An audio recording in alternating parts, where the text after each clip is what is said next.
keep up with your style.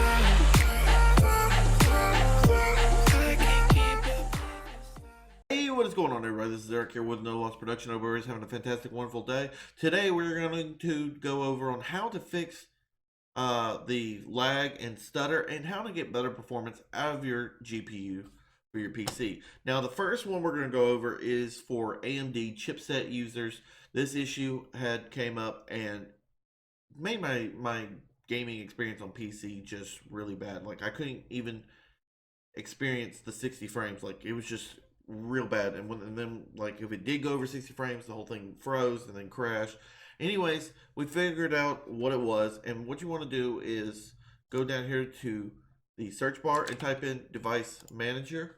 Now, like I said, this is for the AMD users here. Not so much the AMD graphics cards, but for the Ryzen 5, 7, and the Threadrippers. Now, I know the Threadripper isn't the most ideal for gaming, but it can handle gaming quite decently. So, anyways, what we're going to do is we're going to scroll down to system devices. When you see it, it will look like this. What you want to do is open up system devices. You're going to go down to high precision event timer. This is also known as HPET. It's been around for about 10 plus years, 10 or 12 years or so. And for Intel, of course, it's never noticed anything issues. But I've noticed an issue within about the last month and a half with the last Windows update that come through. So just go in here, left click it or right click it, like I can talk. And what you want to do is uninstall device. Now I've already done that, that's why it's got the little arrow there. Once you uninstall it, restart your PC, and that's going to fix a lot of the issues for the AMDs. Now the next part of the settings that we're going to go over is just to optimize your GPUs. So for everybody that was wondering what was wrong with my PC and why I couldn't game, it was because of the last update with the high precision event timer. So basically now, there's another way to disable that, but it's a little bit more complicated. Going through device manager is the easiest way, but you can open up your Windows command and type in the command and delete it that way. Not going to go over all of that. Let's just knock it out simple and be done with it. All right, so the next thing that we're going to go over that's going to help get better results through your GPU and computer is type in game mode settings and go ahead and turn off game mode, turn off captures, and turn off game bar. Now, this is a Windows 10 thing. You don't have to worry about it if you have Windows 7, but if you turn those off, you'll have a whole lot better experience because this stuff's not trying to run in the background and run with your game, trying to capture the moments that you're playing.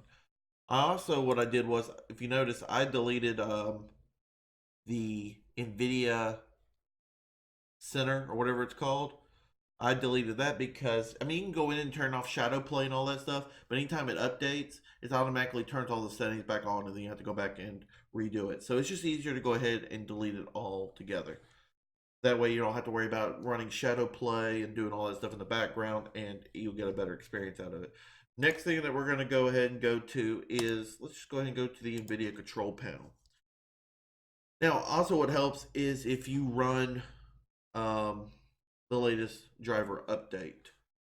So what we're going to do is we're going to go to Manage 3D Settings. Now, all these settings that I have here will be in the description below, so won't have to worry about that. Worry about pausing and trying to copy all this. But these are the settings that I use, and they'll be in the description below. But the big one that we want to look at is go to Program Settings. And you got to wait for a second because it's literally loading everything in your computer.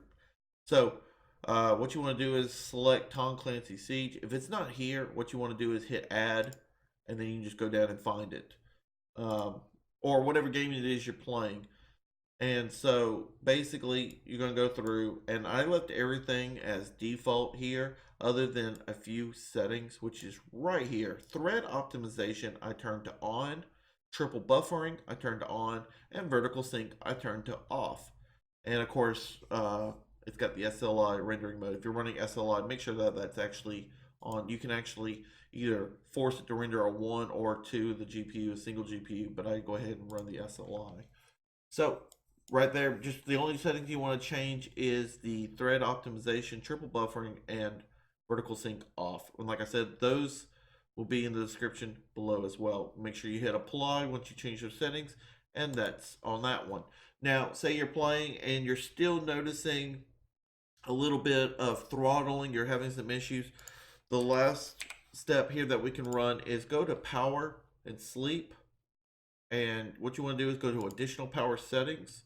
And there, make sure that you're on high performance if you're not already. Then go to change your plan settings and go to advanced power settings. Now from there, you'll want to go down to processor power management. From there, you're going to go to maximum processor state and change that from 100 to 99 and hit apply.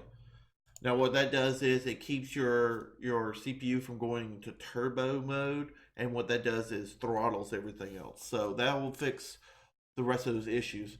Since I've changed that stuff, I've had 0 issues with everything. I'm getting back to my average of 250 frames a second.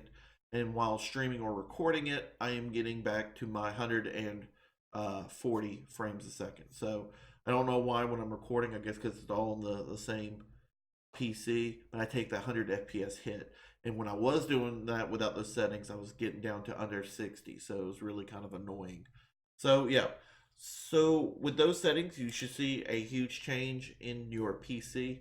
And of course, you can always do a little bit of overclocking if you're comfortable in that area. I use the EVGA product, so I have the EVGA Precision X1.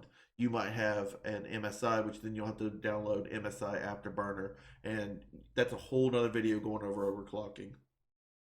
So I would suggest you, if you're interested in overclock, look up Jay's 2 Cents or Linus Tech Tips. Those guys right there, they really know what they're doing with the whole overclocking, and I would recommend watching their videos if you're going to do any overclocking.